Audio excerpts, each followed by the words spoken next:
I was having breakfast this morning with a good friend of mine, and one thing we got into the conversation of, and something I want to share with you all, is a lesson that I continue to learn over and over and over again.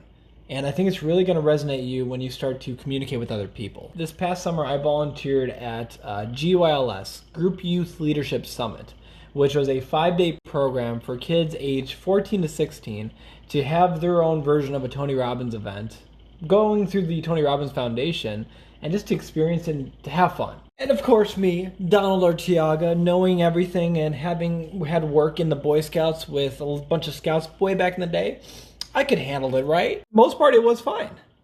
But there was some moments where I actually started to get stressed out. I actually started to feel impatient. And a part of me was like, where is this coming from? As someone who values patience, I had to do a little bit of introspection and inner work to wonder what was going on. But it was a lesson that I've learned many times before. And I don't know if you can relate. Have you ever had a lesson that you had to learn more than once until it finally stuck? Lesson that came out of my introspection was one that's repeated so many times before. And a part of me is like, why didn't I figure that out? But then a part of me is like, I'm glad that I'm continuing to learn it. And I'm glad I'm continuing to be aware of it so I can remember it for the future. Meet someone where they are at, not where you want them to be.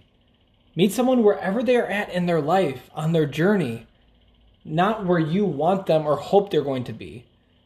Because the thing is, we suffer when we expect that other people think the way we do, have the same standards that we do, have the same values and same beliefs that we do, and we expect that the other people will have it when they don't. It's just like, if I were to tell you that a calculus teacher was going to teach calculus to students who had never learned math ever in their lives, that would sound pretty silly, right? But how come we don't do that with other people? How come we automatically assume that they're at the same level that we are? That's the problem. I want to extend this gift to you all because it's one that I find so valuable the more I remind myself that you need to meet people wherever they are at and not where you want them to be. Teachers need to meet the students wherever they are at, not assume that they're going to always understand everything that they're going to talk about. Does that make sense? So unintentionally, I made myself suffer in those moments and stress myself out in those moments because I was arguing with the idea that these people should be at the level that I'm at when they weren't at, when I say at. One more important point. When you argue with reality, you always lose.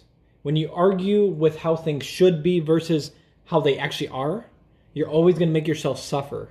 It's going to be a continuous thing. So in other words, accept things as they are, factual, minus what you think they should be like.